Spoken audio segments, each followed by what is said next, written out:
வணக்கம் உறவுகளே, நான் ரஜித் ஜாழ்ப்பாணம். இலங்கை பாராளுமன்றத்தில் 2024 எந்தவித வன்முறைகளும் இல்லாமல் சுமூகமாக நடந்து முடிஞ்சிருக்கு. பல அரசியல் தலைவர்கள் எல்லாரும் போய் வாக்கு செலுத்தி இருந்துச்சுன்னா அதை மாதிரி எங்களுடைய மக்களும் விரும்பவையோ விரும்பாமலோ அனைவருமே போய் வாக்கு செலுத்தணுன்றது எங்களுடைய வேண்டுகோளாக இருந்தது. இருந்தாலும் பாதிக்கணும்னு சொன்னால் எத்தனை வித வாக்குகள் மக்கள் செலுத்தி இருக்கணும் ஒவ்வொரு மாவட்டங்கள் பொறுத்தன்றதை தான் நாங்கள் பார்க்க போகிறோம். முக்கியமாக பார்த்திங்கன்னு சொன்னால் மன்னார் மாவட்டத்தில் அதிகூடிய வாக்குகள் செலுத்தப்பட்டிருக்கு. 70 வீதமான வாக்குகள் செலுத்தப்பட்டிருக்குது. வவுனியா மாவட்டத்தில் 65 வீதம், முல்லைத்தீவு மாவட்டத்தில் 63, கிளிநொச்சி மாவட்டத்தில் 63 வீதம், யாழ்ப்பாணம் மாவட்டத்தில் பார்த்திங்கன்னு சொன்னால் 69 வீதம் இரண்டாவது நிலையில் இருக்குது. திருவோணமலை மாவட்டத்தில் 67 வீதம், மட்டக்களப்பு மாவட்டத்தில் 61 வீதம், அம்பாறையில் 62 வீதம், நுவரேலியா 68 வீதம், பதுளை 66 வீதம், கண்டி 67 வீதம், மாத்தளை 65 வீதம், ரத்னபுரி 65 வீதம், காலி 64 வீதம், மாத்தறை 63 வீதம், அம்பாந்தோட்டை 60 வீதம், மொனராகலை 63 வீதம், கேகாலை 65 வீதம், கொழும்பு 65 வீதம், புத்தளம் 56 வீதம், அனுராதபுரம் 65 வீதம், குருநாகல் 64 வீதம், கம்பகா 66 வீதம், களுத்துறை 64 வீதம்.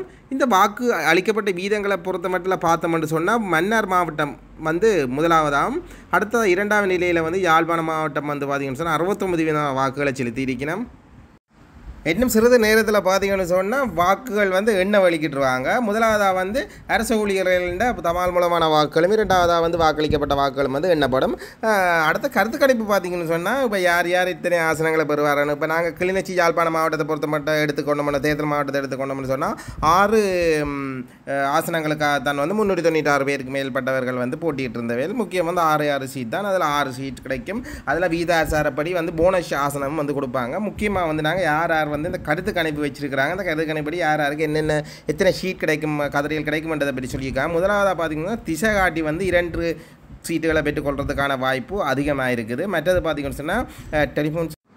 இரண்டாவதாக சங்கு சின்னத்தில் போட்டியிட்டவர்களுக்கு ஒரு ஆசனமும், சைக்கிள் சின்னத்தில் போட்டியிட்டவர்களுக்கு ஒரு ஆசனமும், மற்ற ஆசனம் எந்த கட்சி கிடைக்கும்ன்றதை ஒரு குழப்பமான சூழ்நிலையான நிலை கொண்டிருக்கு. இன்னும் ஒரு சில நேரத்தில் வாக்கு எண்ணுவாங்க. எண்ணும் போதும் நாங்கள் அது பற்றிய முழுமையான காணொலியில் நான் உங்களுக்கு தர்றதுக்கு நான் முனைகிறேன். இந்த காணொலி பிடிச்சிங்க வந்தால் லைக் சப்ஸ்கிரைப் பண்ணுங்கள். காணொலியை மற்றவர்களுக்கும் பகிருங்க. வாங்க அடுத்த காணொலியில் சந்திப்போம்.